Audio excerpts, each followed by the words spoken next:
Okay, Mike Masato returning to you for episode 24. I'm the CEO of Staff Driven Dental and the Dental Road Warrior. Back on the road for this dreary day here in February, late February. So, figured I'd talk to you about something else that can be very dreary and miserable, which is your front desk. So let's talk about front desk today, particularly what happens when people call your front desk. Now, first of all, there's a lot of gimmicks going around these days where certain companies that shall remain nameless will call your office and they will test your front desk to check their acumen and how they answer this phone and how they handle a patient on the phone. And I can tell you it's a great idea, a nice gimmick to obviously try to sell their program, because obviously they're going to send you the CD of the recording and how they fail your front desk miserably for how they handle the experience on the phone. I can tell you one thing: they fail everybody. All right, they fail my clients as well too. Because if you don't say exactly what they want them to say, obviously, if it's not done their particular way, they're going to fail. All right. I mean, they one time did a CD of one of my longtime clients out in Long Island, and who'd been trained by us for a couple of years, and she was a dynamo at the front desk.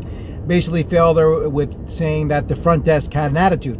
Now, they responded back like, "This is New York. Everybody's got a friggin' attitude. Get out of here." So that's basically what because that's what it is out here. You know, depending upon where you call, an attitude may work in New York, all right? But in general, it's not good to have a bad attitude when you call the front desk. So let's talk a little bit about the front desk, because really this can make or break you in your practice. It's critical that we have the right kind of person at the front desk. Almost as I'm talking about the personality-wise, the right kind of person at your front desk, because of all positions, this is a PR position.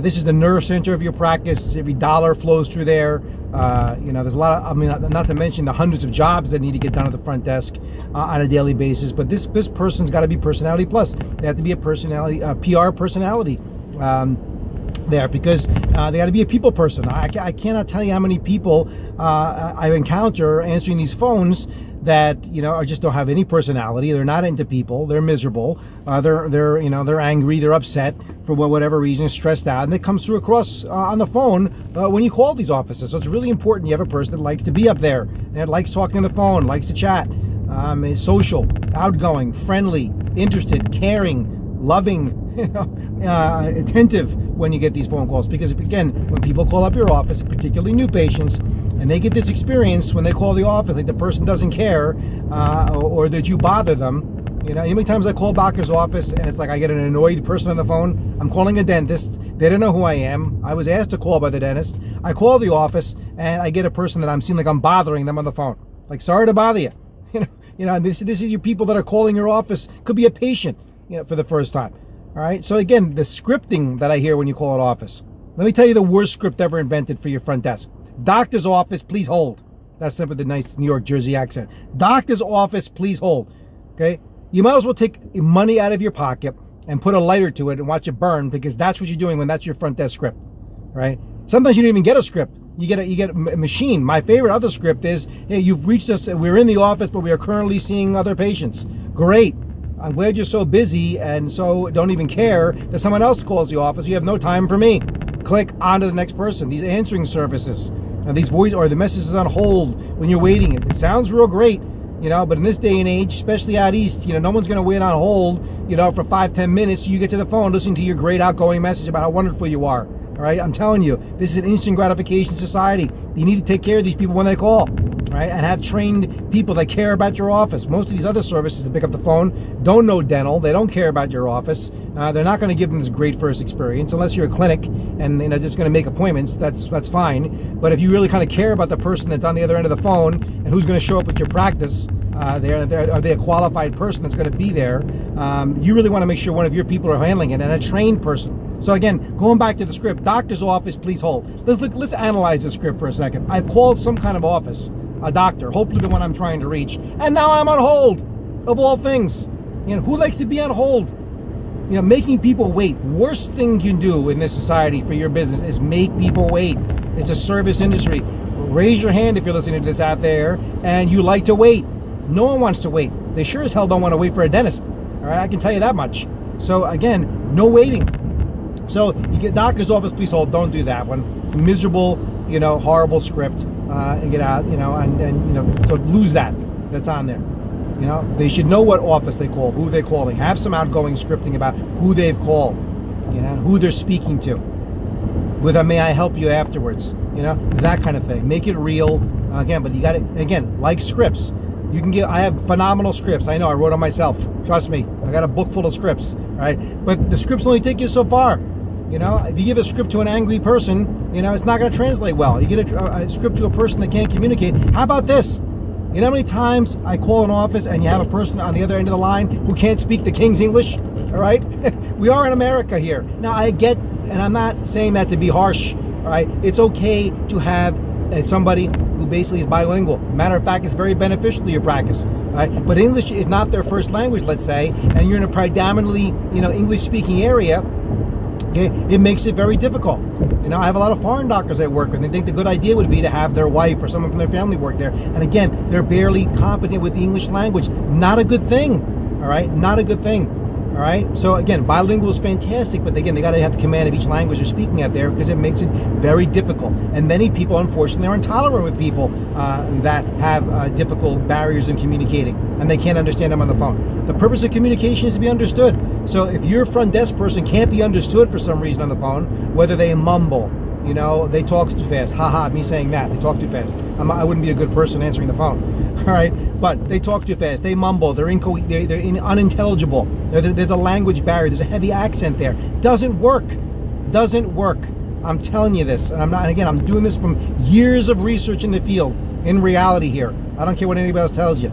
I'm on the road. I'm in these offices. I see this all the time. Give you my classic story. I mean, you talk about extreme examples. I've seen this happen right in front of me before. Many years ago, a while back, how many years ago it's been now, who knows. But I was visiting a doctor in New York, and I think this was Yonkers, I want to say. Look it up on the map where it is if you're watching this someplace, if you don't know where Yonkers is. But it's a suburb of Manhattan. And, you know, I walk in there, and I'm going to meet a doctor who's a young doctor who's looking to, you know, in transition, taking over the practice from his dad, who's been there in practice for probably, how many years?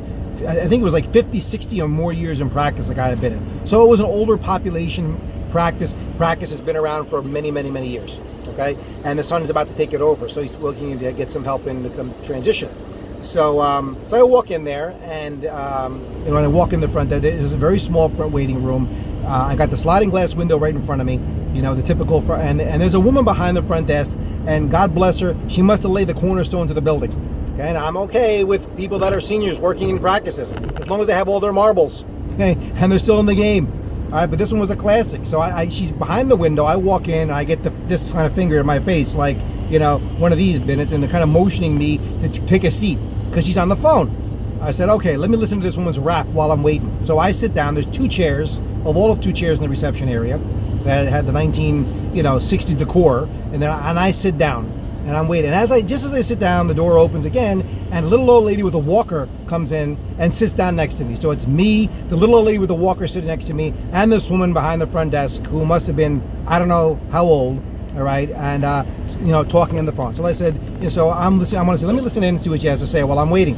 So needless to say, on cue, the phone rings, and I hear her pick up the phone, and this is what I hear: doctor's office. Okay, that was a script. Not even a good thing she didn't put him on hold, but I hear doctor's office. Then there's a pause, and I hear her say this to the phone. All right. So which one do you got? So what was the question that was being asked there? Obviously, someone inquired about what insurance this person has, you know, the office takes. All right. And then there's another pause, and she goes, "Ooh, that's not one of the good ones," and she hangs up the phone. All right. That was the script. Right, and then the window flies open, and she sticks her head out the window, and she goes, "Okay, who's the next victim?" I hope it's not me. Thank God it was a woman next to me. They took her in the back. Who's the next victim? That was how she greeted the person that come into the back of the office, thinking that was a little funny.